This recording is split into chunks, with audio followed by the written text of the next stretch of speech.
तो what is mean by resistance, बोलो। It is the opposition to flow of charge of the conductor. Means अगर आप किसी भी कंडक्टर में चार्ज फ्लो करवा रहे हो तो चार्ज फ्लो करने का क्या करेगा, बोलो, वो अपोज करेगा, ठीक है ना। उसी को आप क्या बोलते हो, रेजिस्टेंस बोलते हो। कितना क्लियर रहेगा ना। अब इसकी वैल्यू आपने याद भी किया होगा, देखो ध्यान से। तो आपने ऐसे सीखा हुआ था ना कि R इज इक्वल टू आया था V अपान आई, यही आया था क्या, बोलो, यही आया हुआ था, ठीक है। तो अगर हम मान लो एक कंडक्टर की बात कर रहे हैं, ये मानो कि अगर आपके पास एक कोई कंडक्टर होता, सपोज दैट ये कोई कंडक्टर है, ठीक है ना। इसका लेंथ मान लो आपने लिया हुआ है L करके, ठीक है ना। आपने सपोज दैट इसके क्रॉस कुछ पोटेंशियल डिफरेंस अप्लाई किया होगा किसी बैटरी से, मान लो कनेक्ट करके, ठीक है ना। वो V था, ठीक, कितना, मान लो इसमें इलेक्ट्रिक फील्ड आ रही है सपोज दैट E, और इसका एरिया कितना है, A है, ठीक, कितना, अगर हम इस कंडक्टर की बात करें तो, ठीक, कितना। चलो इसको हम अलग समझा देंगे लास्ट में। आप यहां पे देखो, फिलहाल यहां पे देखो, ये रहा आपके पास कंडक्टर, ये मान लो इसकी लेंथ L, ये देखो आपने सपोज दैट इसके cross potential difference V apply किया हुआ है, मान लो इलेक्ट्रिक फील्ड इसमें आएगी E, इसका एरिया आप A बोल रहे हो क्रॉस सेक्शन, ठीक है, इतना, बोलो। आपने ओम्स लॉ पढ़ लिया है, R इक्वल कितना होता है बोलना अपने से, V अपान आई, इतना क्लियर है क्या। क्या हम V के प्लेस पे, V है क्या, potential difference cross this conductor, तो क्या हम लोग V के प्लेस पे E इंटू एल लिख सकते हैं ना, बोलो। तो R इज इक्वल टू हो जाएगा V के प्लेस पे आप E इंटू एल लिख सकते हो अपान आई। डाउट है क्या इतना किसी को, बोलो। I था कितना बोलना अपने से, I इज इक्वल टू होता है E इंटू एल रहेगा ही, I के प्लेस पे आप लिख सकते हो NEAVD। डाउट है क्या किसी को, इतना क्लियर हुआ, ठीक है। और बोलना अपने से E, और देखो आप याद करो L बाई को आप रहने दो एक साथ। अब अगर आप याद करो तो हम लोगों ने VD का फॉर्मूला पढ़ा हुआ है, VD इज इक्वल कितना होता है बोलना अपने से, ये होता है E इंटू कैपिटल E अपान M होता है, M चल जाएगा ऊपर, इतना क्लियर है क्या। तो आप गया आपके पास R इक्वल टू कितना, कितना क्लियर है, बोलो। इसको आप और सिंप्लीफाई करो, ये E कैंसिल हो जाएगा, ठीक है ना। तो आपके पास R मिल जाएगा, देखो यहाँ पे R इज इक्वल टू हो जाएगा, ये तो कैंसिल आउट हो जाएगा, ऊपर बचेगा M, नीचे बचेगा N E स्क्वायर, और यहां पर हो जाएगा टाउ होता है ना, NEA, VD प्लेस पे small E into capital E, ये टाउ आता है, फॉर्मूला याद है ना, ठीक है। ये जाएगा M अपान NE square, tau E cancel out हो गया, इंटू L अपान A, इतना क्लियर है क्या। यही आया था उस फॉर्मूले से भी जो आप लोग कह रहे हैं J is equal to sigma into E से भी, क्लियर रहेगा ना, ठीक है। तो जो आपके पास ये पूरा कांस्टेंट आ गया ना, ये पूरा कांस्टेंट L अपान A का पूरा कोफिशिएंट, इस कांस्टेंट को ही आप रो से लिखा करोगे, तो रो इज इक्वल कितना हो गया बोलना अपने से, M अपान N E स्क्वायर टाउ, ठीक है ना। रो को आप बोलते क्या हो, रो को आप बोलते हो रेजिस्टिविटी, क्या बोलते हो, रेजिस्टिविटी, रेजिस्टिविटी। इसका एक सेकेंड नाम भी आप याद रखना, कभी कभी लिखा होता है स्पेसिफिक रेजिस्टेंस, याद रहेगा, बोलो। और देखो ध्यान से, इस रिलेशन में इसके प्लेस पे आप रो पुट कर दो, तो R इज इक्वल टू कितना हो गया बोलना, rho into L upon A। Doubt है क्या, बोलो। अब देखो ध्यान से, R का यूनिट आपने क्या पढ़ा हुआ है, बोलो अपने से, ओम पढ़ा हुआ है, ओम बोलो या बोलो वोल्ट पर एम्पियर, क्या बोलो, ओम या वोल्ट पर एम्पियर पढ़ा हुआ है ना मैंने, इसको हम लोग ओम से सिंबल लिख रहे थे, ठीक है ना। यहां से बोलना अपने से, क्या रेजिस्टिविटी इज इक्वल टू हो जाएगा R into A upon L आएगा ना, बोलो। तो अपने से बोलना रेजिस्टिविटी का यूनिट क्या होगा, देखो इसका तो आपने बोला कि ओम होता है, ओम बोलो या सिंबल ऐसे लिखा करते हो, या आपने बोला कि वोल्ट पर एम्पियर आता है, पोटेंशियल का वोल्ट, करंट का एम्पियर, ठीक है ना। अपने से बोलना आप रो का कितना आएगा unit, what is unit of rho, देखो रो इज इक्वल टू हो जाएगा R into A upon L हो जाएगा ना, तो ए अपान एल क्या हो जाएगा, मीटर हो जाएगा, ठीक है। तो आप बोल सकते हो कि जो इसकी यूनिट आएगी, ठीक है ना, रजिस्टिविटी की जो यूनिट आएगी, आप बोल सकते हो, देखो लेंथ अपान मीटर स्क्वायर आ गया, लाइक मीटर अपान मीटर स्क्वायर क्या बनेगा, 1 अपान मीटर, मल्टीप्लाई करो क्या हो जाएगा, ओम मीटर, क्या हो जाएगा बोलो, ओम metre.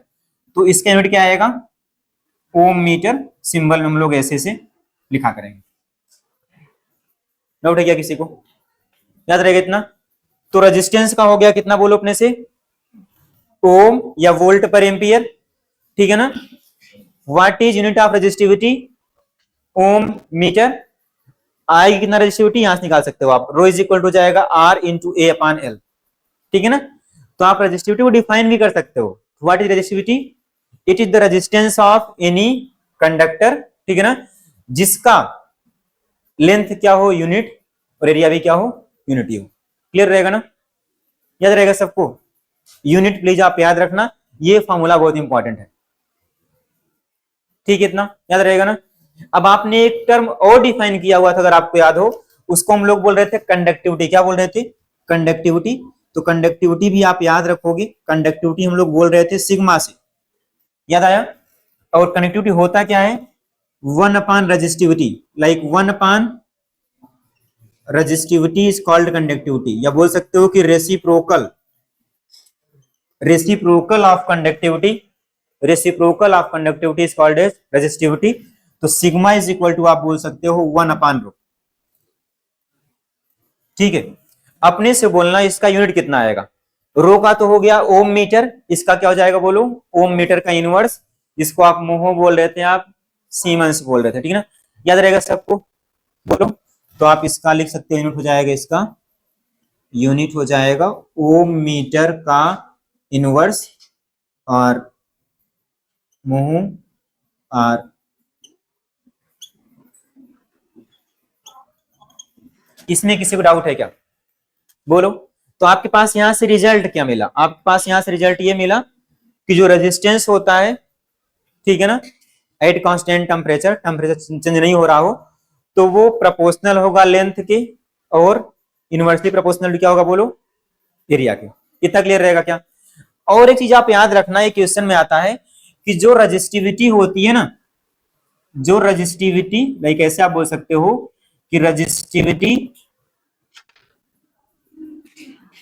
And conductivity,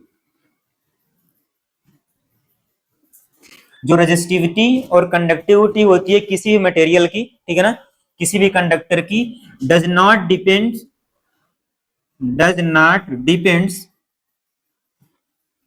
does not depends on the shape, size and geometry, याद रहेगा ना। किसी भी कंडक्टर की जो रेजिस्टिविटी और कंडक्टिविटी की वैल्यू होती है, शेप साइज ज्योमेट्री पे डिपेंड नहीं करती है, ठीक है ना, because it is characteristic property of material, because it is characteristics property of material.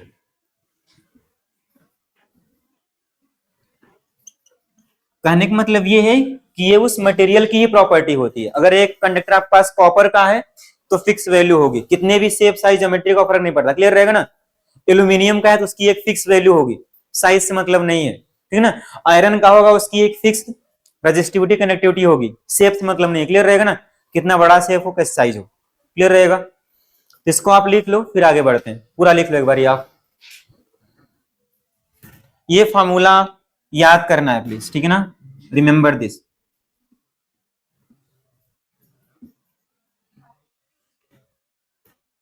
ठीक है, और बाकी तो आपने डेरिवेशन किया पहले भी, अभी भी कर लिया। यूनिट्स प्लीज आप याद रखना, ठीक है ना। क्या हुआ, डाउट है क्या, कुछ बोलो। Because it is characteristics property of material. क्या चीज? resistivity and conductivity does not depends on the shape, size and geometry because it is characteristic property of material। Shape size geometry लिखा हुआ है, ठीक है।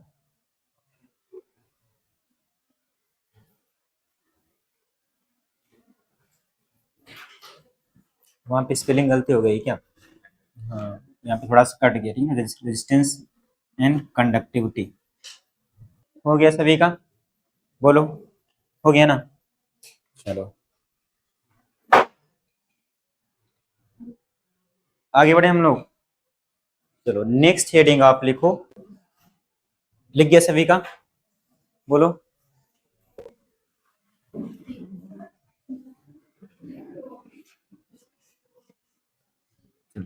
नेक्स्ट आप लिखो effect of stretching on resistance, ठीक है। नेक्स्ट हेडिंग आप लिखो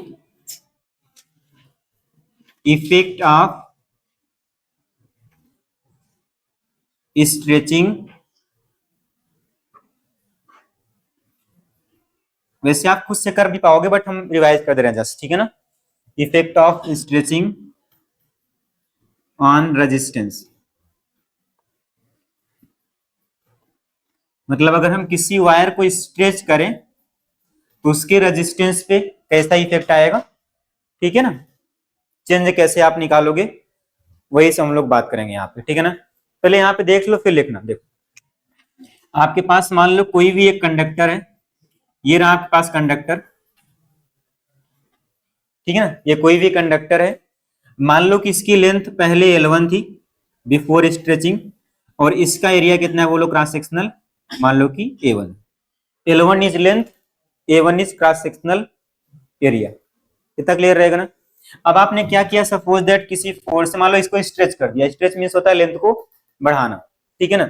मान लो इसकी आपने लेंथ इंक्रीज कर दिया, स्ट्रेच कर दिया इस वायर को, इस कंडक्टर को। अब मान लो जो पहले लेंथ आपके पास L1 गिवन थी, ये लेंथ मान लो L2 हो गई, ठीक है। इसका एरिया भी चेंज होगा ना, बोलो। मान लो कि इसका एरिया कितना हो गया क्रॉस सेक्शनल, A2 हो गया। इतना क्लियर है क्या? ये है बिफोर स्ट्रेचिंग, मतलब इनिशियली ये कंडीशन थी बिफोर स्ट्रेचिंग, और सेकंड है आफ्टर स्ट्रेचिंग, मतलब आपने स्ट्रेच कर दिया, इसकी लेंथ को बढ़ा दिया, ठीक है। इतना बोलो। अब क्या करना है आपको, इस कंडीशन में आप रेजिस्टेंस कैसे लिखो, बोलो अपने से। इस कंडीशन में आप रेजिस्टेंस लिखोगे, देखो मटेरियल सेम है, क्या बोलो, मटेरियल सेम ही है, सेम कंडक्टर है, तो इसकी रेजिस्टिविटी इक्वल रहेगी, ठीक है ना। क्योंकि क्या होती है, वो उसकी प्रॉपर्टी होती है, उसकी शेप साइज ज्योमेट्री पे डिपेंड नहीं करती। क्लियर रहेगा ना, कितना भी शेप रहे कितना भी साइज रहे। इतना क्लियर है क्या? तो आप पहले कंडीशन रेजिस्टेंस आप लिखोगे रो L1 अपान A1, ये फॉर्मूला है कि नहीं, बोलो। फॉर्मूला ये है ना। सेकेंड कंडीशन में आप क्या लिखोगे, resistance R2 is equal to, resistivity same है, L2 अपान A2। डाउट है क्या इसमें? ये लिखोगे आप, बोलो। ये लिखना है आपको, ठीक है। अपने से बोलना आप, जितने मटेरियल से मिलकर बना हुआ है उसी को आपने खींचा हुआ है, ठीक है ना। इसका वॉल्यूम तो कांस्टेंट रहेगा ना, बोलो। जितना मटेरियल पहले था उतना ये था, बस आपने उसकी लेंथ बढ़ा दिया, वॉल्यूम तो कांस्टेंट रहेगा ना, बोलो। तो वॉल्यूम कांस्टेंट रहेगा, इसका वॉल्यूम कैसे लिखो, बोलो अपने से। इसका वॉल्यूम आप लिखोगे एरिया इंटू लेंथ, इसका कैसे लिखोगे, A2 इंटू L2। डाउट है क्या? ये करोगे आप, बोलो। तो आप ध्यान से देखो, यहां से आपके पास L1 upon L2 is equal to हो जाएगा A2 अपान A1। इसमें किसी को डाउट है क्या? पहली चीज तो आपको यहां से ये मिला कि अगर आप लेंथ को ना, देखो लेंथ आ रहा है इनवर्सली प्रोपोर्शनल एरिया के, आ रहा है ना। तो आप याद रखना कि जब आप लेंथ को बढ़ाओगे उसका एरिया घटेगा। आप सोच भी सकते हो, ठीक है ना। पहले ठीक रहा होगा, आप बढ़ा दिए, लेंथ थिन हो गया होगा, एरिया घट गया होगा। क्लियर रहेगा ना। तो लेंथ बढ़ाने पर एरिया क्या होगा, कम होगा। अगर आप लेंथ डबल करोगे एरिया क्या हो जाएगा, हाफ हो जाएगा। लेंथ ट्रिपल करोगे एरिया क्या हो जाएगा, ऑफ हो जाएगा। क्लियर रहेगा ना, इतना क्लियर है? ठीक है। अब क्या करो आप, अगर आप यहां से R1 अपन R निकालना चाहो तो जाएगा, तो R1 upon R2 is equal to हो जाएगा, रो रो कैंसिल हो जाएगा, यहां से बचेगा L1 अपन, ठीक है ना। R2 नीचे करोगे, L2 यहाँ पे रहेगा और A2 क्या हो जाएगा, ऊपर चल जाएगा। ठीक है, तो हम इसको ऐसे लिख सकते हैं L2 और यहाँ हो जाएगा A2 अपान A1। डाउट है क्या किसी को? बोलो, ये नहीं आएगा रेशियो, आएगा इतना। अब ध्यान से देखो, L1 अपान L2 है कितना, A2 अपान A1, तो अगर यहाँ पे पुट कर दो आप तो आपको मिल जाएगा A2 अपान A1, सॉरी इसका स्क्वायर बन जाएगा, इसका भी स्क्वायर। डाउट है क्या किसी को? ठीक है ना। इस रिलेशन से आपको क्या मिला, इस रिलेशन से आपको ये मिला कि अगर आप किसी वायर को स्ट्रेच कर रहे हो तो जो उसका रेजिस्टेंस है ना, देखो ध्यान से, उसके एरिया के स्क्वायर के इनवर्सली प्रोपोर्शनल है। देखो यहाँ पे R1 लिखा है, यहाँ पे A2 स्क्वायर है कि नहीं है, यहाँ पे R2 है, यहाँ पे A1 स्क्वायर। ठीक है, समझ पाए? तो यहां से रिजल्ट आपको क्या मिला, बोलना अपने से, यहां से आपको रिजल्ट ये मिला कि R क्या है, इनवर्सली प्रोपोर्शनल है एरिया के स्क्वायर के। डाउट है क्या किसी को? बोलो। चलो हम इसको नीचे लिख लिया करेंगे, ठीक है ना। यहाँ पे देखो, R is inversely proportional to area का स्क्वायर। अपने से आप बोलना, अगर एरिया के स्क्वायर की इनवर्सली प्रोपोर्शनल है तो रेडियस पे कैसे आएगा। मान लो अगर इसकी रेडियस R है, कुछ इसकी रेडियस R है, तो ऐसे लिख सकते हैं क्या कि R स्क्वायर हो जाएगा एरिया में R की पावर 4। बोलो, एरिया कैसे निकालते हो, पाई R स्क्वायर, इसका स्क्वायर क्या हो जाएगा, 4 बन जाएगा। डाउट है क्या इसमें? इन द सेम में डायमीटर का भी क्या हो जाएगा, डायमीटर की पावर 4। इतना क्लियर हो गया आप? इसके इनवर्सली प्रोपोर्शनल इतना। डाउट है क्या इसमें किसी को? बोलो। लेंथ का अपने से बोलो। आप क्या करो, इस रिलेशन से ना एक बार A2 अपान A1 रिमूव कर दो, तो A2 अपान A1 के प्लेस पे कितना आएगा, L1 अपान L2 आएगा, आएगा ना। तो हो जाएगा L1 स्क्वायर, नीचे क्या आ जाएगा, L2 स्क्वायर। तो आप यहां से भी देख सकते हो कि जो R1 अपान R2 की वैल्यू है ना, वो हो जाएगी L1 square upon L2 square. Doubt है क्या किसी को? बोलो। तो इस रिलेशन से आपको देखो, आप A2 अपान A1 के प्लेस पे लिख दो, समझ पाए ना। तो इस रिलेशन से आपको ये मिल रहा है कि जो रेजिस्टेंस है ना ऑन स्ट्रेचिंग द वायर, वो लेंथ के क्या है, स्क्वायर के प्रोपोर्शनल है। इतना क्लियर हुआ क्या आप? बोलो। तो ऑन स्ट्रेच, पहले सुन लो फिर लिखना, भी जो मेन कहानी है वो अपने को आना है। इतना क्लियर है क्या? तो अगर आप किसी वायर को स्ट्रेच कर रहे हो तो रेजिस्टेंस क्या हो जाएगा, बोलो, उसका एरिया के इनवर्सली प्रोपोर्शनल स्क्वायर के, सॉरी, ठीक है ना। और लेंथ के बोलो स्क्वायर के डायरेक्टली प्रोपोर्शनल। इतना क्लियर है क्या? समझ पाए? बोलो। अगर देखो ध्यान से, अगर किसी कंडक्टर का लेंथ मान लो आपने 3 टाइम कर दिया तो रेजिस्टेंस क्या हो जाएगा, बोलो, 9 टाइम हो जाएगा, 9L स्क्वायर। समझ पाए ना? अभी क्वेश्चंस करेंगे अभी। इतना क्लियर रहेगा क्या? बोलो। देखो, तुमको ये 4 रिजल्ट पहले चीज आप याद रखने हैं, याद रहेगा। ऑन स्ट्रेचिंग नहीं याद है फिर भी निकल आएगा, कोई दिक्कत नहीं है। कॉन्सेप्ट इज ये, ठीक है इतना। अब मान लो हमको जो मेन टास्क हमारा वो निकालना होता है, वो निकालना होता है ऐसे करके, फ्रैक्शनल चेंज। पहले सुन लो फिर लिखना, fractional change, fractional change in resistance. हमारा जो मेन टास्क होता है यहाँ पे निकालना, वो होता है फ्रैक्शनल चेंज इन रेजिस्टेंस निकालना, ठीक है ना। ऊपर लिख लेते हैं हम लोग, फ्रैक्शनल चेंज इन रेजिस्टेंस। बात नहीं करो प्लीज। फ्रैक्शनल चेंज मींस होता है, कभी पूछेगा आपके पास परसेंट इंक्रीज, परसेंट डिक्रीज, ठीक है ना, कुछ भी पूछ सकता है। क्लियर रहेगा ना? कैसे निकालोगे? अभी हम जो बात कर रहे हैं आपके पास, पहले सुन लो फिर लिखना प्लीज। आपको मान लो निकालना है फ्रैक्शनल चेंज इन रेजिस्टेंस, ठीक है ना। हम अभी क्या केस ले रहे हैं कि जो उसकी, देखो आपके पास गिवन रहेगा कि लेंथ में आपने 0.02% इंक्रीमेंट कर दिया, एरिया में कर दिया 0.3%, तो रेजिस्टेंस में कितना आएगा, समझ पा रहे हो ना। या 0.01 आपने रेडियस में कर दिया तो रेजिस्टेंस में कितना आएगा, समझ पाए। तो अब अभी हम बात कर रहे हैं कि अगर जो if change if percentage change is less than 5%, हम 5 अगर किसी भी डायमेंशन में लेंथ, एरिया, रेडियस, डायमीटर, किसी भी डायमेंशन में, ऐसे लिख रहा हूं, इफ चेंज इन डायमेंशन,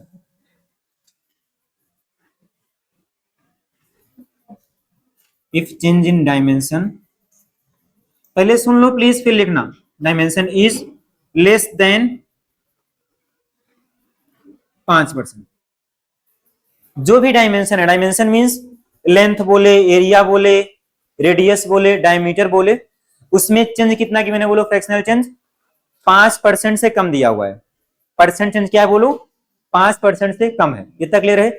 तो कैसे निकालोगे फ्रैक्शनल चेंज इन या percent increment, percent decrement in resistance? देखो ध्यान से, तो आपने ये बोला एक्चुअली कि जो रेजिस्टेंस है ऑन स्ट्रेचिंग वायर, आपने ये तो बोला हुआ है कि एरिया के स्क्वायर के प्रोपोर्शनल है, इनवर्सली सॉरी, और यहाँ पे रेडियस के पावर 4 है, ठीक है, और लेंथ का क्या है बोलो, प्रोपोर्शनल है। ये बोला रिलेशन आपने, देखो रिजल्ट आप, ये बोला हुआ है ना, बोलो। अब आप याद करो, आपने पढ़े हुए थे, इरर पढ़े हुए थे क्लास 11th में फर्स्ट चैप्टर, याद आया? याद आया सभी को ना? क्या पढ़ा हुआ था आपने? इरर पढ़ाया हुआ था क्लास 11th का फर्स्ट चैप्टर, ठीक है ना? तो अपने से बोलना आप, अगर हम आपसे बोलते हैं find out percentage change in resistance, ठीक है ना, तो उसको आप ऐसे लिखो, ध्यान से देखो, बात नहीं प्लीज। तो आप लिख रहे थे dr अपॉन r इन 200, ये क्या लिखा है बोलो, percentage change in resistance, percentage change in resistance. अब अगर आप याद करो कि आपके पास कोई रिलेशन लिखा हुआ था, तो r डिपेंड कर रहा है a की पावर 2 पे, किसे बोलो, a की पावर 2 पे, ऊपर ले जाओ क्या बन जाएगा बोलो, a की पावर -2 बन जाएगा। तो आपको सिखाया रहा होगा सर ने कि आप जो भी पावर बनेगी वो पावर लिखना, ठीक है ना, इनटू मल्टीप्लाई करना जितना परसेंट चेंज दिया रहेगा एरिया में, dA अपॉन A इंटू 100। याद आया सभी को? बात नहीं प्लीज, याद आया सभी को? नहीं कराया तो ये सीख लो, कोई दिक्कत नहीं, ठीक है ना? इतना क्लियर रहेगा ना? बोलो। अब मैं अलग से भी वहां कर दूंगा, ठीक है, ब्रैकेट में कैसे आता है, इतना क्लियर रहेगा ना? और सुनो, अगर आपको निकालना है suppose that percentage change in resistance, और मान लो आपके पास, बात नहीं प्लीज, मान लो आपके पास गिवन है परसेंटेज चेंज इन लेंथ, और कितना परसेंटेज चेंज है, 5% से कम है, कितना है बोलो, 5 से कम है। तो देखो लेंथ पे कैसे डिपेंड कर रहा है, L की पावर 2 है, तो आप क्या लगाना यहाँ पे, +2 लगाना, इनटू जो भी परसेंटेज चेंज दिया रहेगा लेंथ में, लाइक DL/L इंटू 100 कर देना। समझ पाए भी? अगर मान लो आपको कभी अगेन निकालना हो परसेंटेज चेंज इन रेजिस्टेंस, ठीक है ना, और मान लो आपके पास रेडियस में दिया रहे परसेंटेज चेंज, ठीक है ना, देखो r की पावर -4 हो जाएगा ना, ऊपर जाने -4 हो जाएगा, तो आप क्या लगाना, -4 लगाना, इनटू चेंज इन रेडियस। समझ पाया? पट बात नहीं प्लीज, समझ पाया कुछ? इतना याद रखना कि लेस देन 5% के लिए एप्लीकेबल है, इतना क्लियर है? बोलो। अब अगर, बात नहीं प्लीज, अब अगर मान लो ये चेंज इन डायमेंशन 5% से बड़ा हो जाए, ठीक है ना, देखो if change in dimension, if change in dimension, change in dimension means length, area, radius सभी की हम बात कर रहे हैं, ठीक है ना, अगर change in dimension is greater than 5%, 5% से क्या हो बोलो, बड़ा अगर चेंज हो, तो उस केस में अगर आपको कभी भी निकालना हो, फ्रैक्शनल चेंज बोल लो या परसेंट बोल लो, ठीक है ना, percent increment, percent decrement, like dr/r बोल रहे हो आप, इंटू 100, ठीक है ना, तो वो क्या करोगे आप हमेशा आप फाइनल रेजिस्टेंस निकालना minus initial resistance divide by initial into 100 करना। अभी क्लियर रहोगे ना? बोलो। अगर आपके पास percent change in dimensions like length में, एरिया में, रेडियस में 5% से कम बुला रहे हैं, 2%, 2.5%, 3%, तो आप यूज करना इस मेथड को, ठीक है ना? और अगर ग्रेटर देन 5% हुआ तो क्या आप यूज करोगे? बोलो। आप याद रखना कि इफ ये परसेंटेज चेंज है, ठीक है ना, आप याद रखना कंटिन्यू, ये परसेंटेज चेंज आप बोल रहे हो, ठीक है ना, तो आप यूज करोगे, ठीक है ना? बात नहीं प्लीज, ये सुन लो पहले ये कैसे आता है, ठीक है ना, एक बार देख लो। देखो ये इसका मैं आपको थ्योरी बोल दे रहा हूं, ठीक है ना, आप याद रखना क्योंकि हम लोग आगे भी यूज करेंगे। बात नहीं प्लीज, मान लो आपके पास एक कोई रिलेशन लिखा है, समझो आप, मान लो आपके पास एक रिलेशन लिखा हुआ है जेड इज इक्वल टू ए की पावर 2, चलो और बोलो, जेड इज इक्वल टू सी की पावर 3, ठीक है ना, डी की पावर 1/3, ई की पावर 4, कुछ भी लिखा हुआ है, ठीक है ना। बोलो, एक कोई फंक्शन गिवन है, रिलेशन मान लो आप जेड इज इक्वल टू, मान लो ऐसे लिखा हुआ है कुछ भी, ठीक है ना, अगर हम और इनमें चेंज इन डायमेंशन लाइक हो, वो क्या हो, 5% से कम हो, क्या हो, 5% से कम हो, तो अगर आपको कभी भी परसेंट चेंज निकालना हो, मान लो किसमें, ऐसे रेजिस्टेंस में, सॉरी मान लो यहां पे निकालना है जेड में, तो D Z over Z into 100, ठीक है, इतना क्या निकालना है, इतना, तो इज इक्वल टू, देखो सी की पावर 3 है ना, कितना है बोलो, सी की पावर 3 है, तो अब क्या लिखोगे बोलना अपने से, 3 इंटू डी सी ओवर सी इंटू 100। अभी समझ पाए? बोलो, डी की पावर 1/3 है ना, तो क्या लिखोगे, 1/3 into D D like change in dimension of D upon D. E की पावर 4 है ना, क्या लिखोगे, 4 इंटू चेंज इन, मल्टीप्लाई कर दो, समझ पाए ना, इसी से आता है, ठीक है ना। बट आप याद रखना ये किस में होता है, जब परसेंट चेंज क्या हो, 5% से कम हो, क्लियर रहेगा ना। तो इसको आप लिख लो एक बारी, फिर आते हैं क्वेश्चंस पे, ठीक है। मैंने इसीलिए लिखवा दिया, ठीक है ना, कि ताकि आपको लगे ना कि बाद में डायरेक्ट करेंगे, ठीक है ना, वरना तो हो जाता वैसे ही। अभी हम लोग करेंगे क्वेश्चंस, तो आपके पास दिख जाएगा एग्जैक्टली कैसे आएगा, ठीक है। ये रिलेशन तो आप समझ ही पाए ना, पावर से मल्टीप्लाई कर दिया मैंने बस, ठीक है। डाउट कर रहे हो क्या? बोलो।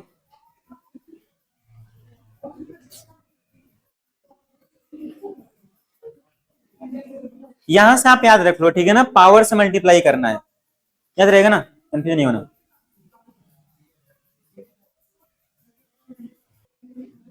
डाउट है क्या? बोलो, कर लोगे ना? अभी एग्जांपल्स करेंगे, डोंट वरी, ठीक है ना, पहले आप लिख लो पूरा। इसका मतलब समझ पाए ना क्या लिखा हुआ है, percentage change in resistance, clear रहेगा ना।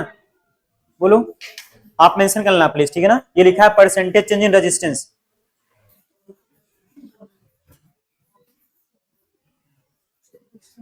पीछे समझ पाए ना इसका मतलब, ये क्या है, परसेंटेज इन रेजिस्टेंस, ये क्या है बोलो, परसेंटेज इन एरिया, बाद में कंफ्यूज नहीं होना प्लीज, ठीक है। हम बोलो, अभी एग्जांपल्स कर रहे हैं, क्लियर हो जाएगा, डोंट वरी। क्या चीज? हाँ बोलो, यहाँ बोल रहे थे क्या? हाँ बराबर, आपके पास कोई भी ये मान लो ये है, अरे ये क्या, ठीक है ना, ये मान लो मार्कर है, ठीक है ना, हमने इसको, सुनो तो, इसको इसको तोड़ दिया, मान लो कोई चेंज कर दिया, तो वॉल्यूम जितना वही रहेगा, वॉल्यूम बोलो, जितने सब्सटेंस बना वही रहेगा, अलग से थोड़ी जोड़ रहे हैं बाहर से।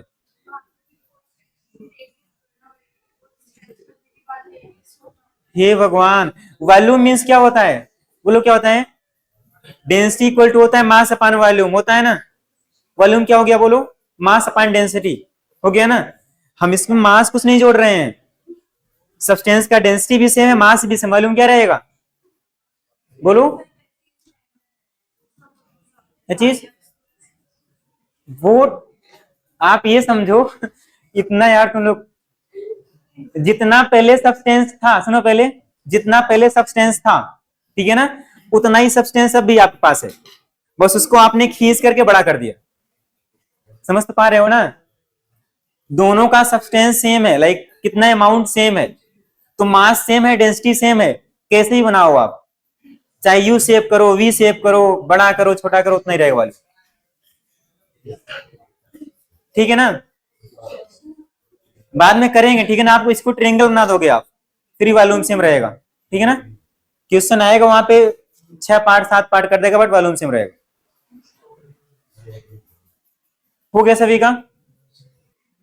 नहीं लिखा क्या? लिख सको देखो, ठीक है ना, इतना टाइम यार,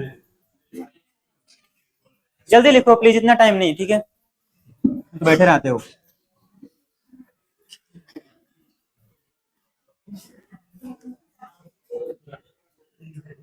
चलो नेक्स्ट लिखो आप, बात नहीं, नेक्स्ट लिखो आप। हो गया सभी का? लिख गया ना? चलो अब नेक्स्ट, बात नहीं प्लीज, नेक्स्ट हेडिंग आप लिखो इफेक्ट ऑफ टेम्परेचर। अभी तक टेम्परेचर की हम बात नहीं कर रहे थे कि याद रखना, तो नेक्स्ट लिखो आप effect of temperature,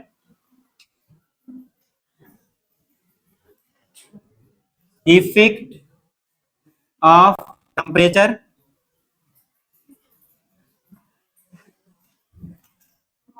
on resistance, effect of temperature on resistance and resistivity.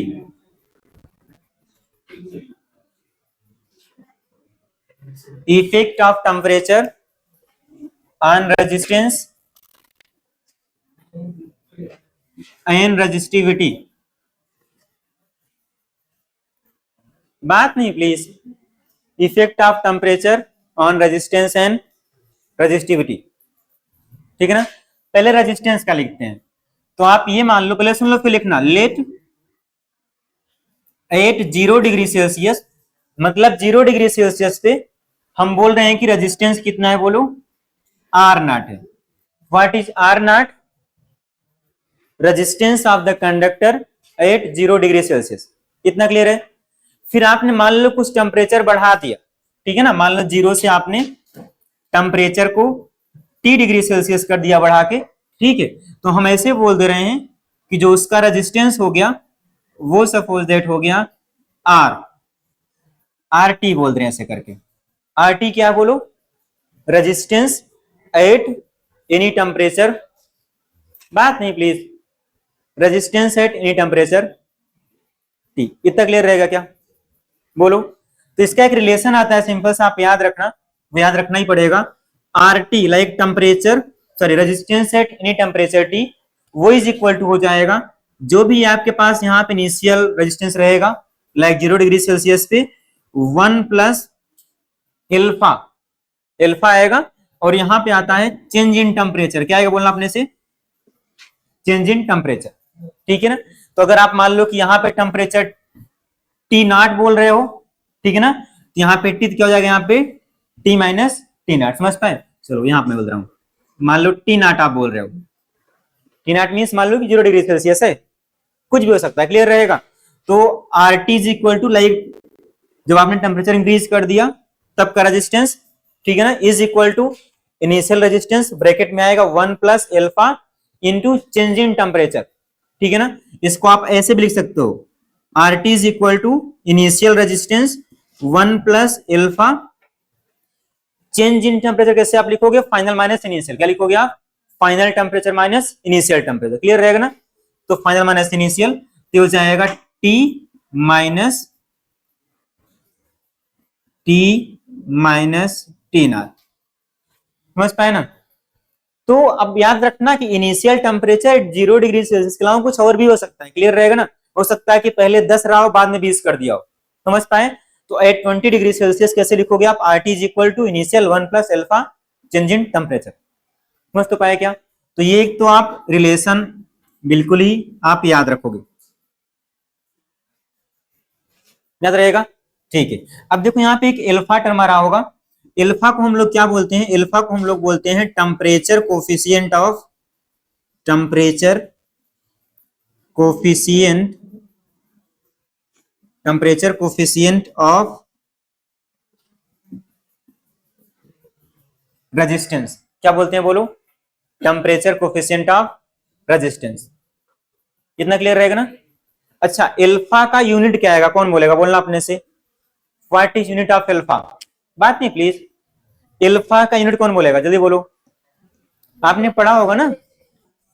हाँ, मतलब 1/, नहीं पढ़ा हुआ है क्या? बोलो। लीनियर एक्सपेंशन याद करो। क्या आएगा इसका यूनिट? बोलो अपने से। 1/डिग्री सेल्सियस। पढ़ा हुआ है ना? Alpha, beta, gamma. नहीं याद आ रहा है क्या? बोलो। Linear expansion, volumetric expansion, areal expansion, याद आया? अल्फा, बीटा, गामा, 1 2 3, ये हो गया। तो इसको आप बोला करते हो ये, इसका यूनिट क्या हो जाएगा? यूनिट हो जाएगा 1/डिग्री सेल्सियस। आया कैसे? आप समझ पाए ना? बोलो। इसको इस साइड लाओगे, चेंज हो जाएगा, आर से डिवाइड करोगे, कट जाएगा, ये नीचे आएगा 1/डिग्री सेल्सियस।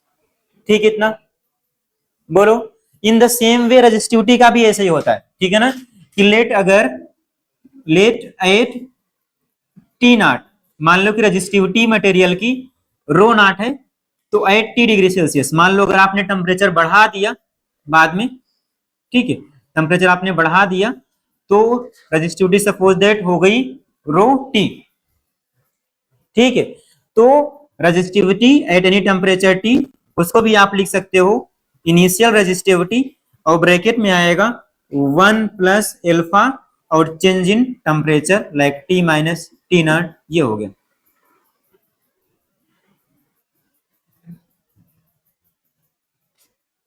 समझ पाए? तो आप यहां से देख भी सकते हो कि अगर टेम्परेचर इंक्रीज होगा तो ये वैल्यू पॉजिटिव आएगी ना, तो रेजिस्टेंस क्या हो जाएगा? इंक्रीज। बट अगर टेम्परेचर डिक्रीज कर रहा है तो फाइनल माइनस इनिशियल निगेटिव आएगा, मतलब क्या हो जाएगा? Resistance decrease. क्लियर रहेगा ना? तो on increasing the temperature resistance क्या होगा? बोलना अपने से, बढ़ेगा। समझ पाए ना? बोलो। इसको भी आप याद रखना। आप याद ये रखना कि जो हमने टी नॉट रो नॉट, ये ना इनिशियल है। क्या बोलो? ये इनिशियल है। हो सकता है कि पहले 10 डिग्री सेल्सियस बाद में 20 हो जाए, ठीक है ना? हो सकता है पहले 30 बाद में 40 हो जाए, बट ये इनिशियल की बात है, ये फाइनल की बात है। क्लियर रहेगा ना? ये इनिशियल की बात कर रहा है, ये फाइनल की। ठीक है ना? एल्फा दिया रहेगा क्वेश्चन में। क्लियर रहेगा ना? एल्फा गिवन रहेगा। ठीक, इतना। अब इसका एक ग्राफ इंपॉर्टेंट नहीं है, ठीक है ना? वैसे मेरे सिलेबस में है नहीं ग्राफ, बट आना चाहिए, हो सकता है, मतलब कहीं पे बना हुआ था ग्राफ, ठीक है ना? तो ऐसे होता है ग्राफ इसका एक्चुअली, ऐसे आप ड्रॉ भी कर सकते हो। ये मान लो हम दिखा रहे हैं यहाँ पे रेजिस्टेंस या रेजिस्टिविटी।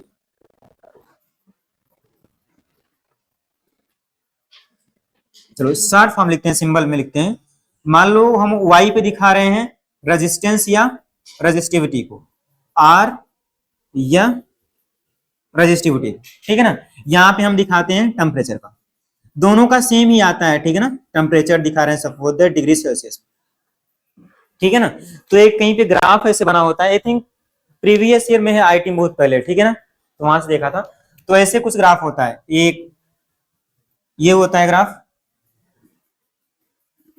ये होता है ये। तो अंतर ये है, देखो यहां से जो आपने ये पहला वाला ग्राफ ड्रा किया हुआ, ये वाला, ठीक है ना? ये वाला ग्राफ होता है कंडक्टर्स के लिए, कंडक्टर्स के लिए। ये एक्सपेरिमेंटल्स हैं, ठीक है ना? ज्यादा कंफ्यूज नहीं होना है। क्लियर रहेगा ना? ऐसे आता है। और जो आपने ऐसे ग्राफ खींचा हुआ, देखो ये ऐसे ग्राफ गया होगा, ये होता है for semi conductor, for semi conductor, ठीक है ना? सेमी कंडक्टर बोल सकते हो, या कार्बन इंसुलेटर्स होते हैं, या इलेक्ट्रोलाइट, ठीक है ना? सेमी कंडक्टर, या बोल सकते हो कि कार्बन इंसुलेटर या इलेक्ट्रोलाइट, ठीक है ना? एक आपने जो ग्राफ ऐसे पैटर्न शो किया हुआ था, इस टाइप का कुछ, ठीक है ना? एग्जैक्ट शेप नहीं बन पा रहा है, ठीक है ना? ऐसे कुछ था। ये होता है एलॉयज के लिए। अच्छा, एलॉय क्या होते हैं, कोई एग्जांपल दो, नाम नहीं याद आ रहा है। टंगस्टन, मैग्नीज, ठीक है ना, और ठीक है ना। तो चलो मैं एक लिख दे रहा हूं, ठीक है, यहाँ पे नाइक्रो,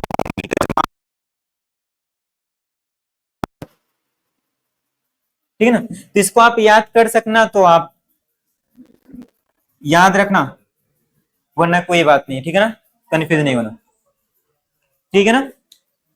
बोलो, तो इसको आप लिख लो, फिर आते हैं क्वेश्चंस पे।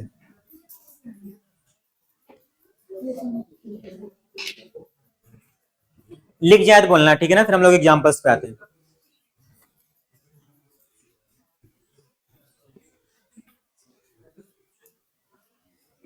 ये रिलेशन इंपॉर्टेंट है, प्लीज आप याद रखना, ठीक है ना। लिख गया ना सभी का। चलो अब एग्जांपल्स पे आते हैं हम लोग, ठीक है ना।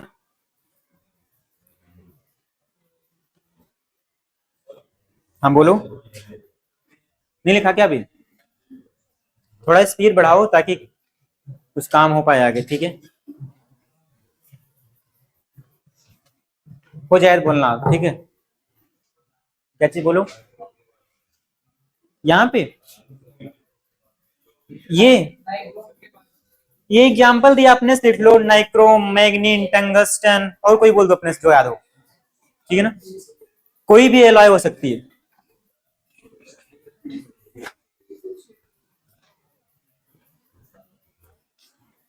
अपने से लिख लो, आप एलॉय का नाम लिख लो, ठीक है। और नीचे लिखा हुआ है for semiconductor, carbon insulator, electrolytes, ठीक है। ये तीनों मतलब ग्राफ्स होते हैं। लिख गया सभी का? लिखो। क्या कर रहे हो यार, ब्रेक नहीं मिलता।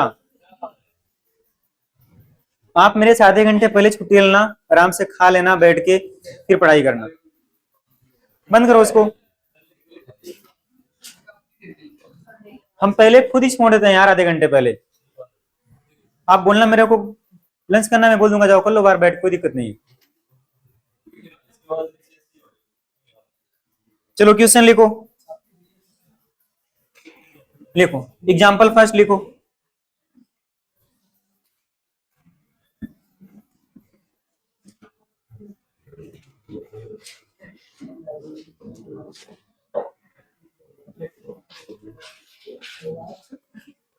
लिखो, फाइंड आउट, कोई बात नहीं करेगा प्लीज, ठीक है ना, सब लोग अपने निकालेंगे। Find out R12, R34, R56।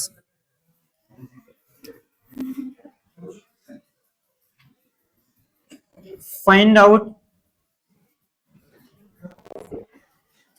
ठीक है, R12, R34, R56, ठीक है ना, on the basis of direction of current flow for the return path, on the basis of,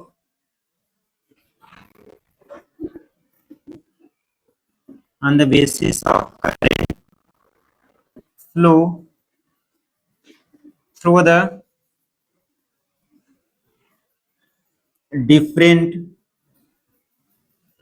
paths,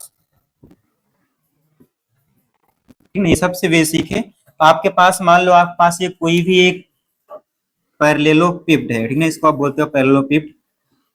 इसका मान लो डायमेंशन गिवन है आपके पास 3a है, ठीक है, और ये मान लो 2a है, ठीक है ना।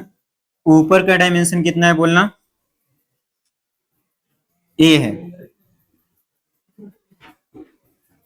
ठीक है। बात नहीं प्लीज, ये 3a है, इसको आप बोलते हो पैरेललोपिप्ड, ठीक है ना, ऐसे शेप बना हुआ है। ये 3a है, ये ना है पीवाईक्यू में, ठीक है ना, आप नेट में देखना मिल जाएगा, ठीक है। तो आप प्लीज बेसिक देख लो अच्छे से, ठीक है ना। और आप खुद से सॉल्व करना, आप नहीं इस वाले चैप्टर का पूरा सॉल्व कर पाओगे, एडवांस का भी, बट आप बेसिक याद रखना प्लीज, ठीक है।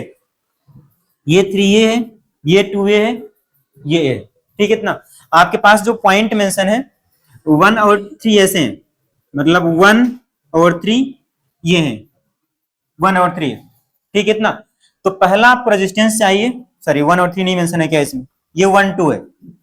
देखो तो पहला आपको याद रखना, देखो पहला आपको निकालना रेजिस्टेंस 1 और 2 के क्रॉस, मतलब करंट कैसे फ्लो होगी बोलो, इस क्रॉस सेक्शन में, समझ पा रहे हो ना सेंस, इस क्रॉस सेक्शन में, ठीक है ना।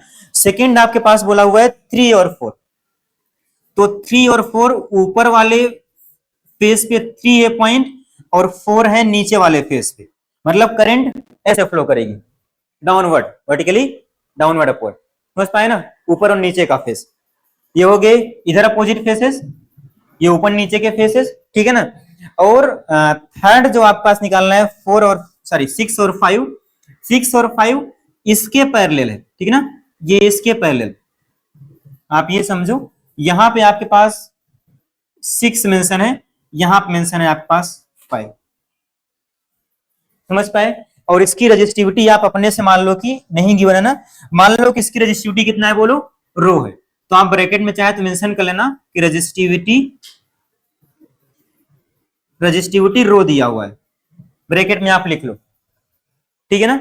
तो आप निकालो कितना आएगा रेजिस्टेंस, R12 R34 R24 सभी का अलग अलग आएगा, अच्छे से आप करना।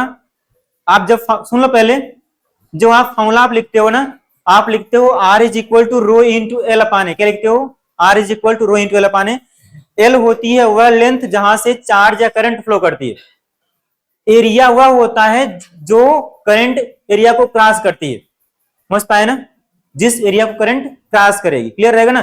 क्रॉस सेक्शनल एरिया, उसका नाम क्या है, क्रॉस सेक्शनल एरिया, पहचान पाओगे अभी, करो अपने से फिर,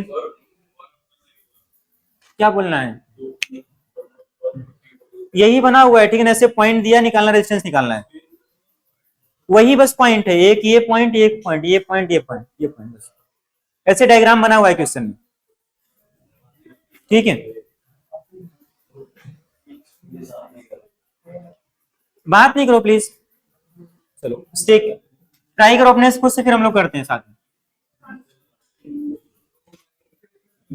अच्छा आंसर मिलाना है, बोलो, बात नहीं प्लीज खुद से करो, किसी का आंसर आया क्या, कोई सभी, पहले करो भाई, और सेकंड का सब गलत ही करना, ठीक है ना, सही मत करना। फाइंड आउट द रेजिस्टेंस, बस बस हो गया, इतना अलग ही हो जाते हो, कोई बात नहीं, गलत हो गया, क्या है उसमें हंसने वाला बात, तुम तो किए भी नहीं अपने से, अभी मैच कर रहा, ठीक है ना, एक क्वेश्चन लिख लो पहले।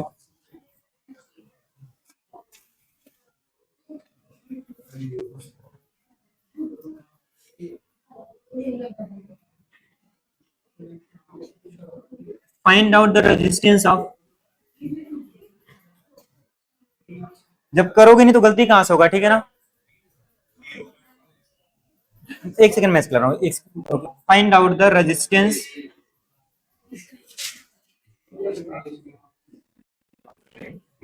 हाँ, find out the resistance of the current flowing through the hollow cell, एक सेकंड बस, ये मान लो लेंथ गिवन है एल,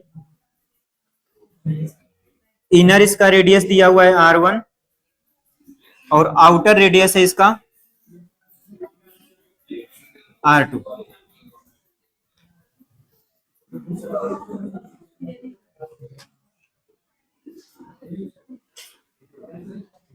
ठीक है ना, मतलब ये हॉलो कंडक्टर है,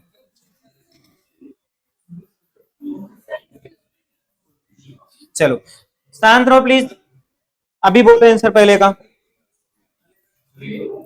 पहले आप बोलो R12 कितना आया, बोलो, अब तो बोलो, पहले का रेजिस्टेंस कितना आया, रो इंटू, आगे तो बोलो, सेकेंड का, ठीक है, और थर्ड का सही है, ठीक है ना, मतलब समझ गए, सेकेंड का आपके पास है रो अपान 6 से, ठीक है, सही है, सही है, सुन लिया मैंने, डाउट है क्या किसी को, बोलो, कर पाया सभी, आप कर पाए दोनों, क्यों नहीं कर पाए भाई, देखो यहाँ पे, बाकी देख लो, ठीक है, इसने नहीं किया,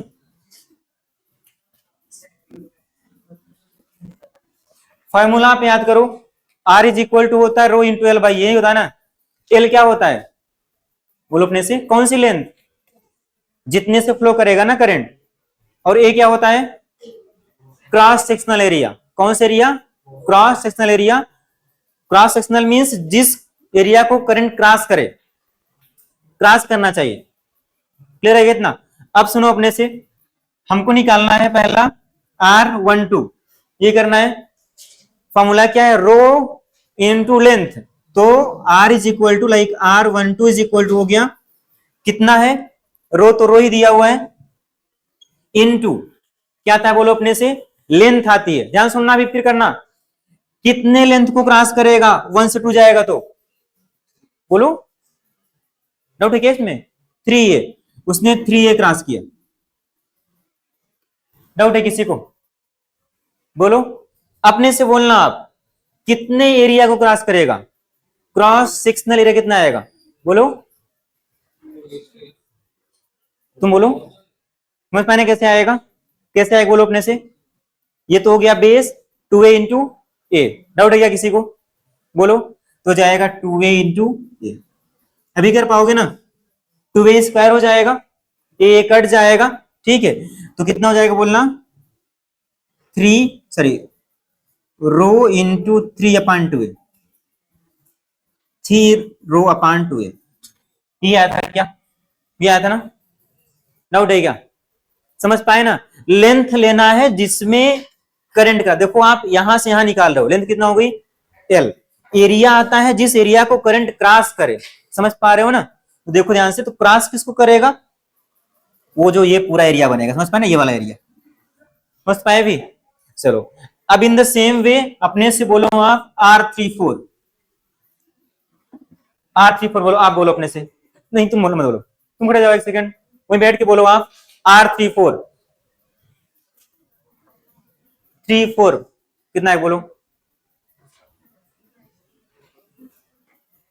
आप सुनते नहीं, ध्यान से बैठ जाओ, कोई नहीं, पता चल गया, बैठ जाओ, कोई नहीं, बैठ जाओ, बैठ जाओ, सुनना ही नहीं होता। R34 आप बोलो, रो इंटू, पहले बोलो कैसे आएगा, रो इंटू लेंथ क्या लिखें, जल्दी बोलो, कितना क्रॉस करेगा, ए, हाँ परफेक्ट, ए, रो इंटू ए। नीचे कितना आएगा बोलना, बेस एरिया, कितने एरिया क्रॉस करेगा, 3A स्क्वायर। सब समझ आया,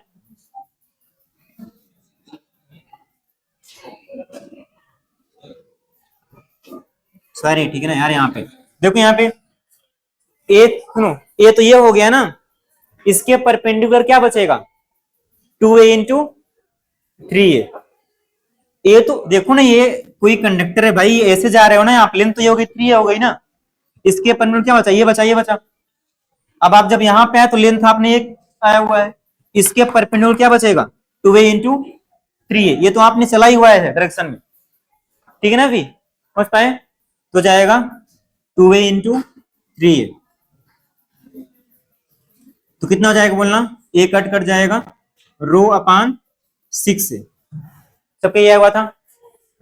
डाउट कर रहे हो क्या तुम, कि जिस एरिया, इसमें सही बोल रहे, फिर क्या उसमें गलत कर रहे हो। ये लेंथ हो गई, कितना एरिया आएगा परपेंडिकुलर बोलो, यही है परपेंडिकुलर ना, तो आपने लिखा, ये लिखा हुआ है ना, लेंथ ये है, लेंथ के परपेंडिकुलर कौन सा एरिया आएगा, जो बाकी रिमेनिंग हुआ। 5-6 का बोलना कौन बोलेगा, आप ही बोलो 5-6 का, देखो क्या बोले, ऐसे बोलो बैठ के, 5-6 बोलना अपने से, तब सीख जाओगे आप। बोलो 5-6 का लेंथ बोलो कितना आएगी, 5-6 की length,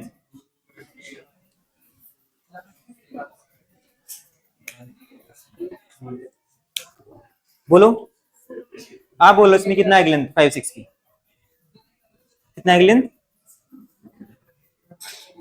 2A rho into 2A, इसके पैरेलल है, ठीक है इतना। नीचे क्या आएगा बोलो, उसके परपेंडिकुलर, क्या चीज, हाँ उसके परपेंडिकुलर एरिया कितना हो जाएगी, 3A स्क्वायर। नीचे हो जाएगा 3A इंटू ए, 3A स्क्वायर, इसको आप कट कर देना, 2 रो/3, समझ पाए भी। लेंथ आप वो लोगे जहां पर आपका करंट फ्लो कर रहा है। देखो पहले लेंथ ये हो जाएगी पूरी, यहां तक करंट गया 3A में, दूसरे में कितना हुआ, इसको क्रॉस किया, फेसेस को कितना है, A है, तीसरे में क्या किया, इसके पहला है मतलब 2A चला। एरिया कैसे लोगे, लेंथ के परपेंडिकुलर साइड्स को मल्टीप्लाई कर दो, दैट्स इट। ठीक है ना, जब पहले आपने लिया लेंथ ये वाली, एरिया परपेंडिकुलर बना ये वाला, ठीक है ना, लेंथ आपने लिया ये वाला, सॉरी ये वाला, area perpendicular 3A into 2A, समझ तो पा रहे हो ना, लेंथ के perpendicular cross sectional area. Doubt है क्या अभी भी, पक्का ना, ठीक है। यहां पे आ जाओ, अब देखो, अब इस आपके पास एक हॉलो कंडक्टर है, हॉलो सिलेंड्रिकल कंडक्टर है, ठीक ना, हॉलो है मींस इस वाले स्पेस में मटेरियल नहीं है, इनर रेडियस है R1, आउटर रेडियस है R2, तो मटेरियल किसमें है, केवल डैश लाइन में, बीच में हॉलो है, वहां तो रहे नहीं, ठीक है ना।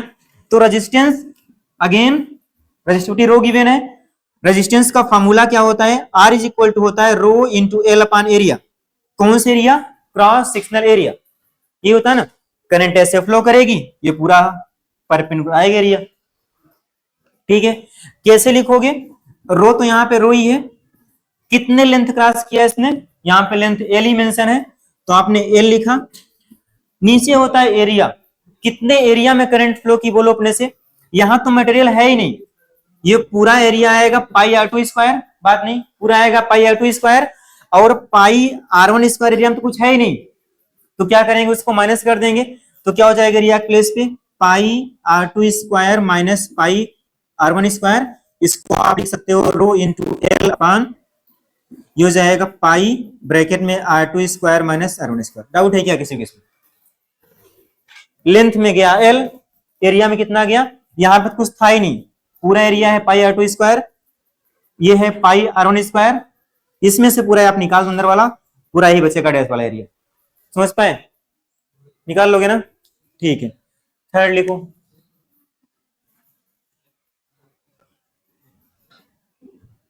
दोनों को आप लिख लो प्लीज, डाउट हो तो एक बार देख लो आप, ठीक है, बट आपको आना चाहिए तभी कुछ। चलो मैं थर्ड का ना लैंग्वेज आपको बोल दे रहा हूं, बोल देंगे लिख पाए दें, ठीक है ना, थर्ड का बोल दे रहा हूं मैं, ठीक है ना, बार बार। चलो, 3 copper wires have length in the ratio 1:3:5 and the mass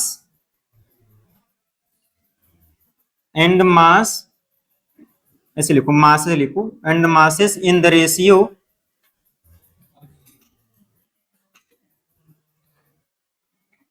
5:3:1, उनकी मास का रेशियो 5:3:1 गिवन है।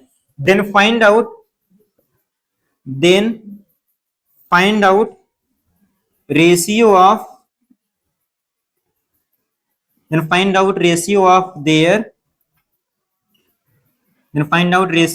their इलेक्ट्रिकल रेजिस्टेंस, निकाल लो कितना है, जल्दी से बोलना आंसर सभी कहा जाए तो,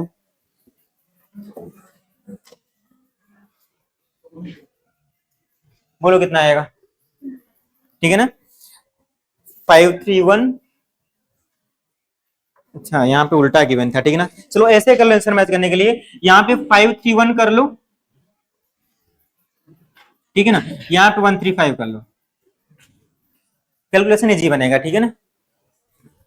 देख लो question, 3 copper wires have length in the ratio 5:3:1, नहीं दिख रहा क्या, 5:3:1, 5:3:1, ठीक है, and the masses in the ratio 1:3:5, then find out the ratio of their electrical resistance। समझ में आया क्वेश्चन, निकालो कितना आएगा,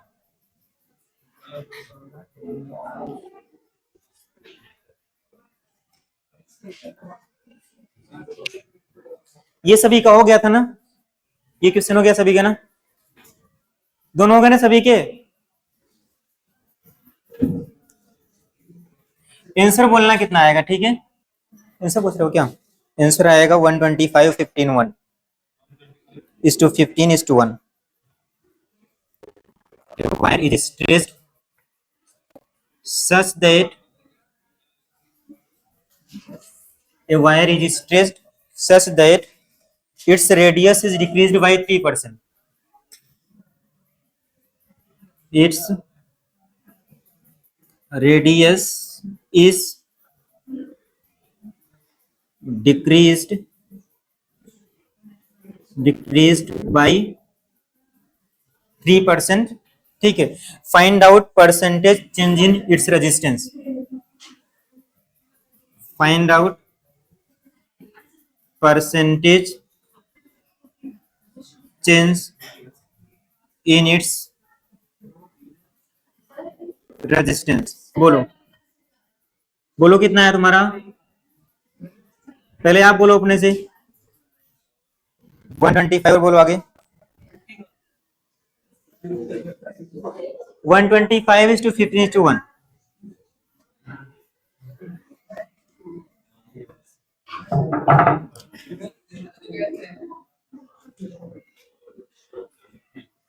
बात नहीं प्लीज. इसका आंसर आएगा 125:15:1. ठीक है. फिफ्थ पे आओ. The temperature coefficient. बात नहीं प्लीज.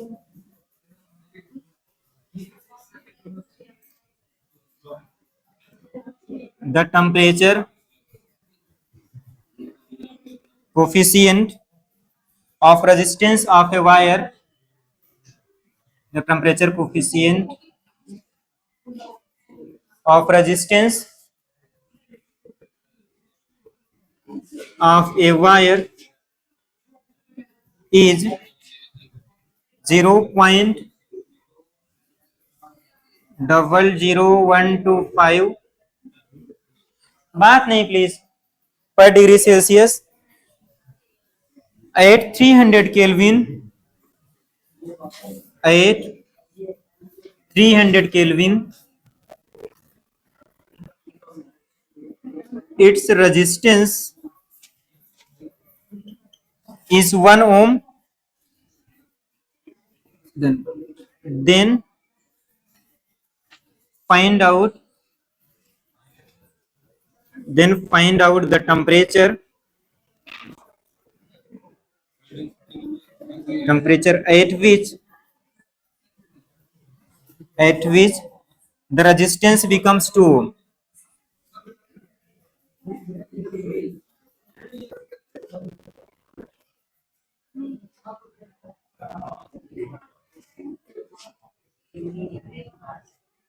बात नहीं प्लीज.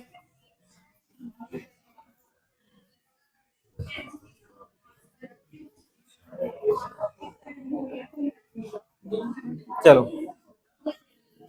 ये किसका किसका है बोलो अपने से. किसी का एक नहीं आया. कितना आंसर बोलो. 125:15:1.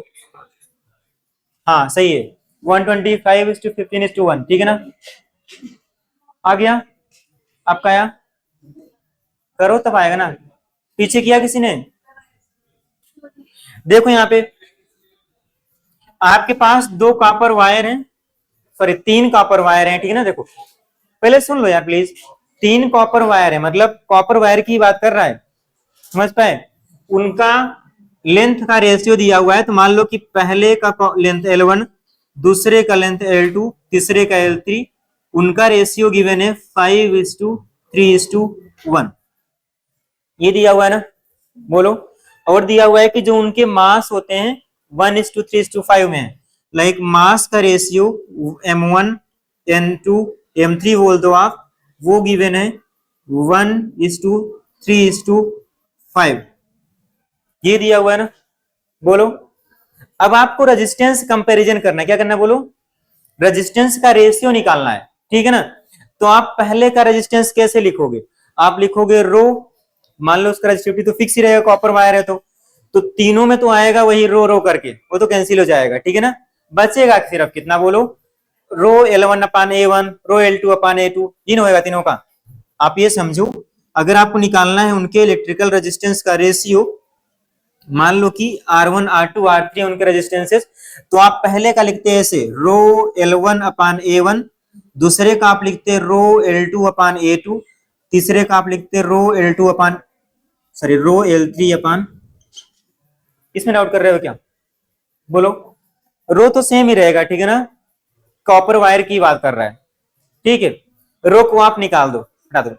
अब देखना ध्यान से, आपको लेंथ तो पता है, लेंथ पता है ना, बट आपको एरिया नहीं पता है। आप क्या करो, बात नहीं करो प्लीज। आपने इस पूरे रिलेशन में रो तो आप कैंसिल आउट कर दो, ठीक है ना। रो को आप कैंसिल आउट करना, ऐसे बचेगा L1 upon A1 is to L2 upon A2 is to L3 upon, यही आएगा। बोलो। L1 पता है आपको, उसमें कोई प्रॉब्लम नहीं है। आप क्या करो ना, हर एक रिलेशन में लेंथ से ऊपर नीचे मल्टीप्लाई कर दो। इसमें मल्टीप्लाई कर दो ऊपर नीचे, L1 अपान A1 L1 हो जाएगा, इसमें हो जाएगा, सॉरी इसमें मल्टीप्लाई करो ऊपर नीचे L1 से, इसमें L2 से, इसमें L3 से, ठीक है ना। तो यहां क्या बन जाएगा, L1 का स्क्वायर, नीचे क्या बचे बनेगा, एरिया इंटू लेंथ, वो क्या होता है, वॉल्यूम। और वॉल्यूम इज इक्वल टू क्या होता है, डेंसिटी इक्वल टू होता है मास अपान वॉल्यूम। वॉल्यूम क्या हो जाएगा, mass upon density. Same material density same रहेगी ना, तो ऊपर नीचे आप मल्टीप्लाई करने हो जाएगा L1 स्क्वायर, और नीचे भी बन जाएगा उसका वॉल्यूम, पहले का वॉल्यूम V1, L2 स्क्वायर, दूसरे का वॉल्यूम V2 मान लो, L3 स्क्वायर, तीसरे का वॉल्यूम V3 मान लो, ठीक है। इतना। अब आपने बोला कि डेंसिटी इज इक्वल टू होता है मास अपान वॉल्यूम, तो वॉल्यूम इज इक्वल टू क्या हो जाएगा, बोलो, मास अपान डेंसिटी। डेंसिटी सबका सेम होगा क्योंकि सेम मटेरियल है, ठीक है। तो कहने मतलब है वो कैंसिल आउट हो जाएगा डेंसिटी, तो बचेगा सिर्फ कितना, L1 स्क्वायर अपान M1 आएगा यहाँ पे, is to L2 square upon M2 आएगा यहाँ पे, और is to L3 square upon क्या आएगा, बोलो, M3 आएगा। समझ पाए, मतलब लेंथ के स्क्वायर के प्रोपोर्शनल और उसके मासेस के इनवर्सली प्रोपोर्शनल आ रहा है। इन तीनों का आप रेशियो निकाल लो, ठीक है ना। सभी का देखो यहाँ पे गिवन है, ठीक है, निकालो रेशियो, आप कैलकुलेट करना, आपका आंसर आ जाएगा, ठीक है ना। 125:15:1 आएगा। सब लोग अपने से कैलकुलेट कर लेंगे, ठीक है ना।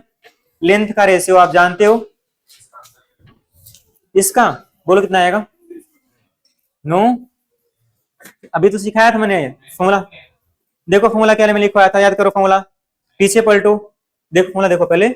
ऑन स्ट्रेचिंग वायर हम लोग निकाल रहे थे परसेंटेज, देखो कितना आया था। हाँ आप ऐसे बोल सकते हो, ठीक है ना। हाँ सही है, सही बोल रहे हो आप, ठीक है ना, 12 आएगा, सही बोल रहे हो, ठीक है।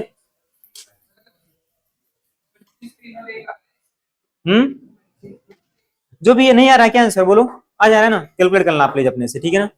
मैंने आपको कर दिया, अपने साफ कर लेना।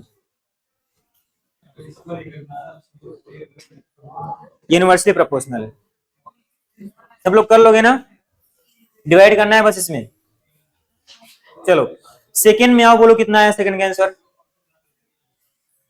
फोर्थ वाले का। बात नहीं प्लीज, आप फोर्थ का आंसर बोलो कितना आया। लक्ष्मी आप बोलो फोर्थ का आंसर। इसमें देख सोचना नहीं है कुछ, आंख बंद करके देखो कुछ लिखा है। अच्छा पढ़ लो, ठीक है ना। सब कहा गया,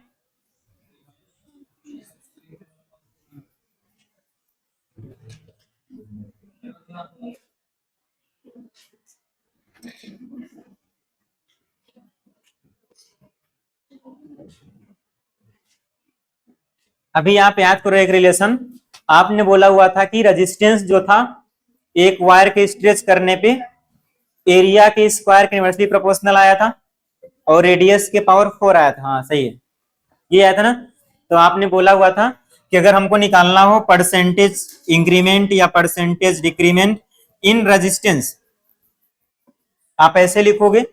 अब देखो ध्यान से, नीचे आया था रेडियस की पावर 4, मैंने वहां पर लिखा भी हुआ है -4 मल्टीप्लाइड बाय, देखो ध्यान से लिखा नहीं लिखा हुआ है, लिखा हुआ है ना, लिखा हुआ है -4 multiplied by percentage change in radius, जो भी दिया रहे, ये लिखा ना मैंने, बोलो लिखा हुआ है क्या, कैसे लिखा, मैं सिखाया था ना वाला चीज।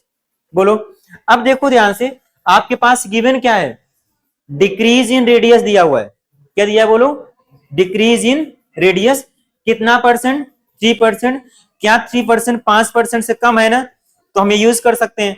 तो ये हो जाए -4। अब देखो डिक्रीज कर रहा है मतलब निगेटिव होएगा, ठीक है ना, तो हो जाएगा सिंपल सा -3%। मतलब यहाँ पे प्लस ही आप कर लो, ये हो जाएगा 3%। कितना बोलोगे आंसर, आंसर हो गया 12%। बोलो, इसमें आंसर बोल रहे हो क्या आप, बोलो कितना है। नहीं, थोड़ा गलती देखो ध्यान से, कहां से गलती कर रहे हो, कैलकुलेट करो सही से, थोड़ा गलती हो रहा है। नहीं, कैलकुलेशन कहीं गलती कर रहे हो। ये सभी का डाउट है क्या किसी का, बोलो, डाउट है क्या सेकंड ये वाला फोर्थ नंबर, कर लोगे ना आप। -4 कहां चला गया, माइनस कहां चला गया, परसेंटेज डिक्रीज गिवन है, आप लिखोगे निगेटिव में, -3%, प्लस हो गया। समझ पाए, 3 और 4। 5वें पे आते हैं, ठीक है ना, 5th नंबर पे। अपने से ट्राई कर लो फिर करते हैं। 5वां खुद से ट्राई कर लो एक बारी, फिर करते हैं, हो जाए तो बोलना, ठीक है ना। एक बार बाइकों की बुक दिखाना जी। हाँ बिल्कुल, वो इनिशियल वाला होता है, शुरू शुरू वाला। R0 मतलब इनिशियल, T0 मतलब इनिशियल, ठीक है ना। ओके ना। अब ने जो आपके पास जेई मेन पीवाईक्यू है, उसमें से टॉपिक 3 पूरा हो जाएगा, ठीक है ना। उसमें 7-8 क्वेश्चन गिवन है, कंप्लीट हो जाएगा पूरा टॉपिक 3 में। अभी इस पे आते हैं, सुन लो पहले। टॉपिक 3 में आप पूरा कर लोगे, ठीक है ना। आते हैं आंसर पे, इतना क्लियर रहेगा ना। और इसमें टॉपिक फर्स्ट में ना, टॉपिक फर्स्ट में जितने आपके पास रेजिस्टेंस निकालने, लेंथ का चेंज करके रहेगा, वो आप कर लोगे, ठीक है ना।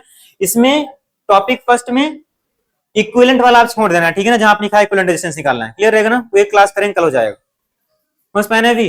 तो टॉपिक 3 पूरा कर लेना है। फर्स्ट में क्या करना है, जिसमें केवल गिवन रहेगा रेजिस्टेंस का वेरिएशन लेंथ के साथ, एरिया के साथ, वो करना है। इक्विवेलेंट वाला छोड़ देना है क्वेश्चन, ठीक है। ये हो गया, बात नहीं प्लीज सुन लो पहले, आते हैं इस पे। सुन लो पहले, होमवर्क क्या करना है, सभी सुन लो पहले। टॉपिक 3 पूरा करना है, 7 क्वेश्चन है। टॉपिक 1 के इक्विवेलेंट रेजिस्टेंस पूरा करना है, इतना क्लियर रहेगा ना। और एससी वर्मा के शुरू के 15 क्वेश्चन पूरे हो जाएंगे, तीनों करना है। तो 15 क्वेश्चन इसके होंगे, 7 इसके, 22 हो गए। इसमें भी ऐसे ही, ज्यादा क्वेश्चन नहीं है, क्लियर रहेगा ना। ये सब करके आना है, ठीक है। ये होमवर्क है आपका, कितना क्लियर रहेगा ना, डाउट है क्या। चलो अब आते हैं क्वेश्चन पे, आते हैं, ठीक है ना। अब आंसर बोलो, हाँ सही है, ठीक है ना। 1127 केल्विन आ रहा है एग्जैक्ट, ठीक है। बाकी हम लोग कैलकुलेट कर ले, देखो ध्यान से। चलो इसको देख लो अब एक बारी। आपके पास गिवन है कि टेम्परेचर कोफिशिएंट, पहले सुन लो फिर लिखना। टेम्परेचर कोफिशिएंट मींस क्या होता है बोलो, अल्फा होता है। तो अल्फा गिवन है 0.00125 पर डिग्री सेल्सियस, ठीक, इतना। और सेकेंड आपके पास है 800 केल्विन, इट्स रेजिस्टेंस इज 1 ओम।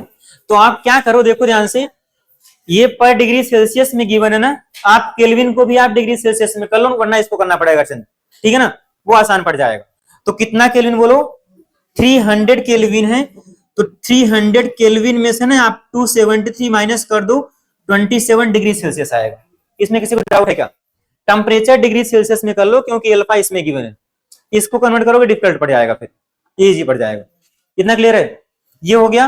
अब आपके पास गिवन है कि 300 केल्विन पे, मतलब 27 डिग्री सेल्सियस पे उसका रेजिस्टेंस 1 ओम है, ठीक, इतना बोल है कि नहीं। देन आपको रेजिस्टेंस निकालना है, रेजिस्टेंस निकालना है किस टेम्परेचर पर, सॉरी, टेम्परेचर निकालना है जब रेजिस्टेंस 2 ओम हो जाए। इतना क्लियर हुए, ये करना है ना। 27 पे 1 ओम दिया हुआ है और पूछा हुआ है कि जब रेजिस्टेंस 2 ओम हो जाए तो टेम्परेचर कितना हो जाएगा। इतना क्लियर है। तो आप क्या करो ना, एक बार 27 पे लिख लो आप रेजिस्टेंस का फार्मूला, एक बार 80 डिग्री सेल्सियस आप लिख लो रेजिस्टेंस फॉर्मूला, दोनों को आप डिवाइड कर दो, सभी टर्म्स कॉमन आएंगी, कुछ कुछ कैंसिल आउट हो जाएगा, मिल जाएगा। देखो ध्यान से, तो एट 20 डिग्री सेल्सियस हम कैसे लिखेंगे, R at 20 degree Celsius is equal to initial मान लो कि डिग्री सेल्सियस आर नॉट पे रहा होगा, आर नॉट, ठीक है, मतलब 0 डिग्री सेल्सियस पे आर नॉट था, और ब्रैकेट में आप लिखते 1 प्लस dt। ऐसे किया क्या आपने, बोलो। इसका एक और तरीका है करने का, वो निकाल के वहां से, बट आई थिंक ये इजी पड़ जाएगा, ठीक है ना। वैसे ही आप क्या करो, आप आर टी पे लिख दो, ये हो जाएगा आर नॉट, ये हो जाएगा 1 प्लस अल्फा dt, ठीक है ना। बोलना कितना आएगा, डिवाइड कर दो, हाँ कैंसिल आउट सही हो जाएगा, आ जाएगा ना। देखो 27 पे कैसे लिखोगे, आर नॉट तो आर नॉट, 1 प्लस एल्फा रन दो आप, dt के प्लेस पे क्या हो जाएगा बोलो, 27, समझ पाए ना, 0 माइनस 27 माइनस 0, ठीक है ना। और यहां क्या लिखोगे, t माइनस 0, दोनों को डिवाइड करो, t अननोन है, निकल आएगा, ठीक है ना। आप t निकालना यहाँ पे, तो आपका ना आंसर आएगा डिग्री सेल्सियस में, ठीक है ना। उसको आप अगेन कन्वर्ट करना, केल्विन में आंसर आ जाएगा, ठीक है ना। करना कितना आएगा, सही है। डाउट कर रहे हो क्या अभी, बोलो, डाउट कर रहे हो क्या अभी, बोलो। 854 डिग्री सेल्सियस बोल लो, या 1127 केल्विन बोल लो। चलो मैं करता हूं, ठीक है। देखो यहाँ पे, ये इसको आप बोल दो फर्स्ट इक्वेशन, इसको आप बोल दो second equation,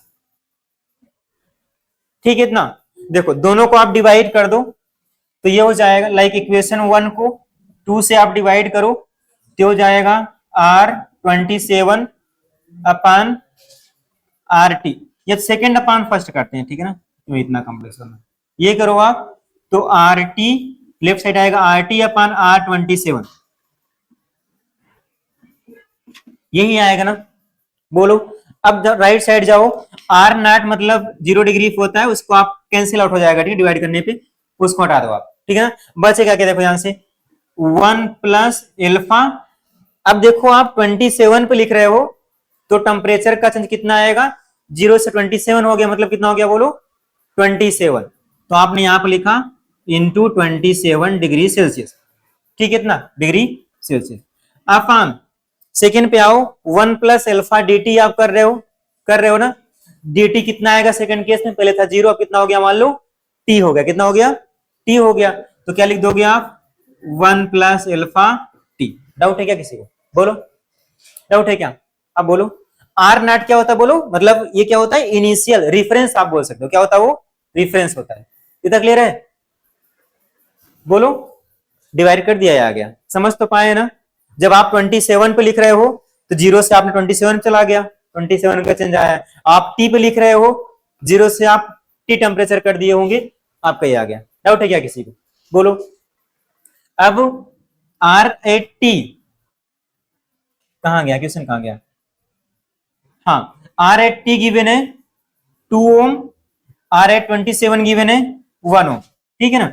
1 plus alpha, alpha कितना गिवन है बोलो, 0.00125 इंटू टी कितना है बोलो, 27 अपान 1 प्लस एल्फा, अगेन वही आएगा 0.00125 इंटू टेम्परेचर कितना हो गया, इस बारी कैलकुलेट करना है, ठीक है ना।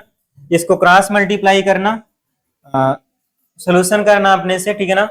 देखना कितना आएगा, अपने सॉल्व करके बोलो आप, ठीक है ना, कितना आएगा।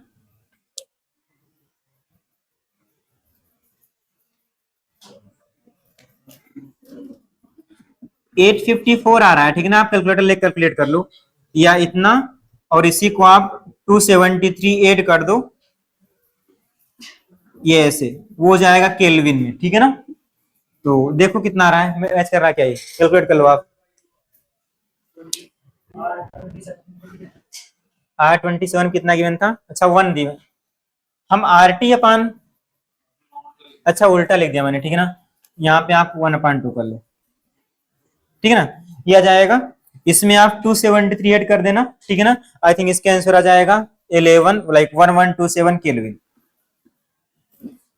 ठीक है ना, अपने से करो कैलकुलेट, अभी कर लो, कोई दिक्कत नहीं, मल्टीप्लाई करना पड़ेगा खुद से, ठीक है ना, कर लो मल्टीप्लाई कितना आ रहा है बोलना, अगर इसमें डाउट हो तो बोलो, वरना मल्टीप्लाई कर लो अपने से।